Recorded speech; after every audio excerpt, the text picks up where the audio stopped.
Congress party అటు ఏదైతే BRS party రెండు పార్టీలు కూడా ఇక్కడ నీళ్ళని ఆంధ్రప్రదేశ్ చంద్రబాబు నాయుడు దోచుకుపోతున్నాడు, అక్కడ ఆ, చాలా ప్రాబ్లం జరుగుతోంది, తెలంగాణకు తీరని అన్యాయం జరుగుతుందంటూ కూడా గతంలో ఎలాంటి ప్రాబ్లమ్స్ జరిగిన ఇప్పుడు కూడా మళ్ళీ ప్రాబ్లమ్స్ జరుగుతూ ఉన్నాయి.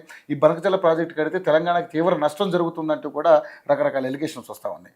సో మరి కాంగ్రెస్ పార్టీకి సంబంధించినటువంటి నీటిపారుదల శాఖ మంత్రి ఉత్తమ్ కుమార్ రెడ్డి గారు కూడా దీని మీద ఏదైతే లేఖలు కూడా రాయడం జరిగింది, దానికి సంబంధించి దీని ఇక్కడ కట్టొద్దు అంటూ కూడా ఆయన దీన్ని వ్యతిరేకిస్తూ కూడా అనేక రకాలైనటువంటి ఇప్పుడు ఈరోజు కూడా అంటే పవర్ పాయింట్ ప్రజెంటేషన్ కూడా జరుగుతూ ఉంది గాంధీ భవన్లో. సో ఏంటి సార్ అసలు ఎక్కడ మన అక్కడ సెక్రటరియట్లో జరుగుతుంది, సెక్రటరీ జరుగుతుంది.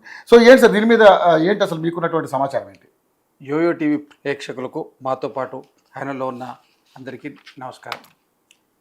ముఖ్యంగా బనకచర్ల ప్రాజెక్టు నిర్మాణం ఆంధ్రప్రదేశ్ ప్రభుత్వం చేపట్టాలని మొదలైన దగ్గర నుంచి ఈ వివాదం ప్రారంభమైంది. అవును, ప్రధానమైనటువంటి కారణం ఏంటంటే రాష్ట్ర విభజన జరిగినప్పుడు ఈ నదీ జలాలకు సంబంధించినటువంటి నీటి ఇది ఎవరికి ఎంత భాగమన్న స్థిరీకరణ జరగలేదు. అది కోర్టులో పెండింగ్లో ఉంది, అపెక్స్ దగ్గర కూడా పెండింగ్ ఉన్నది.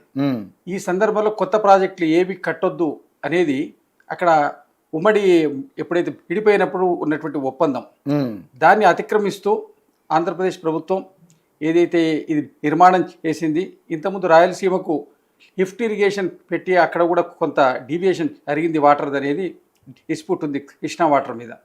కృష్ణా వాటర్ మీద ఉన్నటువంటి వివాదం తేలక ముందే గోదావరి జలాలు ప్రత్యేకంగా మహారాష్ట్ర, తెలంగాణ, ఆంధ్రప్రదేశ్ రాష్ట్రాలకు సంబంధించినటువంటిది. తెలంగాణ భాగం గోదావరి బోర్డులో, మహారాష్ట్ర భాగము గోదావరి వాళ్ళు మహారాష్ట్రకు ఇదివరకు ఉమ్మడి ఆంధ్రప్రదేశ్కు ఉన్న వివాదం, దాంట్లో కూడా ఇంకో కొంత వివాదం ఉన్నది. అది ఉండగానే ఇప్పుడు రెండు రాష్ట్రాలు విడిపోయాయి.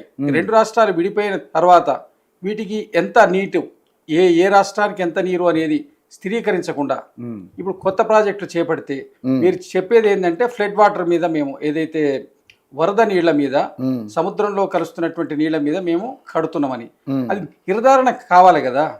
ఎంత నీరు తెలంగాణకు, ఎంత నీరు ఆంధ్రప్రదేశ్కు, ఎంత వరద నీరు, ఆ వరద నీరులో కూడా ఎవరి వాటా అయింది, ఈ వాటా తేలిన తర్వాత మీరు ప్రాజెక్టు కట్టుకోవడం పద్ధతిగా ఉంటుంది.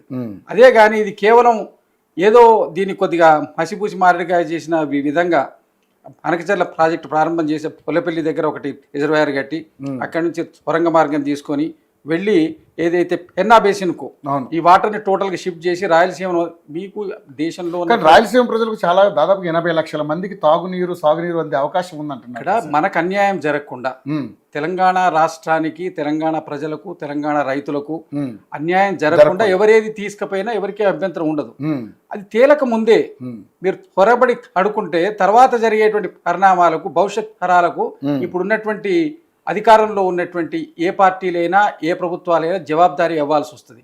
కాబట్టి ఇప్పుడున్న విషయంలో సరే బీఆర్ఎస్ పార్టీ కూడా ప్రభుత్వం యొక్క దానికి వాళ్ళు కూడా సాంఘీభావం తెలుపుతూనే హరీష్ రావు గారు కూడా స్టేట్మెంట్ ఇచ్చిండ్రు, మాట్లాడిండ్రు, వారు కూడా లెటర్ ఇస్తామన్నారు.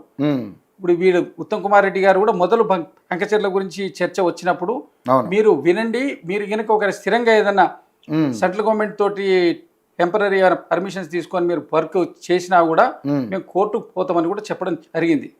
దాని మీద కేంద్ర ప్రభుత్వం పెద్దన్న పాత్ర పోషించి రెండు రాష్ట్రాలకు సంబంధించిన ముఖ్యమంత్రులను, ఇరిగేషన్ ఎక్స్పర్ట్స్ను, ఇరిగేషన్ మినిస్టర్స్ వీళ్ళందరినీ కూర్చోబెట్టి దీని మీద పరిష్కారం చేయాలి. ఇవన్నిటికంటే మొదలు నదీ జలాల్లో తెలంగాణ వాటా ఎంత, ఆంధ్రప్రదేశ్ వాటా ఎంత అన్నది, మహారాష్ట్ర వాటా ఎంత అన్నది తేల్చి ఈ రెండు రాష్ట్రాలకు ఉన్నటువంటి మన స్టాండర్డ్ వాటర్ లిమిట్స్లో మనకు విభజన అయిన తర్వాత వారు ఏది చేసుకున్నా కూడా అభ్యంతరం లేదు. ఇది న్యాయమైనటువంటి కోరిక. దీన్ని అనవసరంగా డివైడ్ చేసి వివాదాస్పదం చేసుకోకుండా ఉంటే అన్నదమ్ముల్లాగా మనం ఎట్లా విడిపోయినరో అదే విధంగా కంటిన్యూ రిలేషన్ అవుద్ది, లేకపోతే అనవసరమైనటువంటి వివాదాలకు ఇది ఆస్కారం అవుద్ది.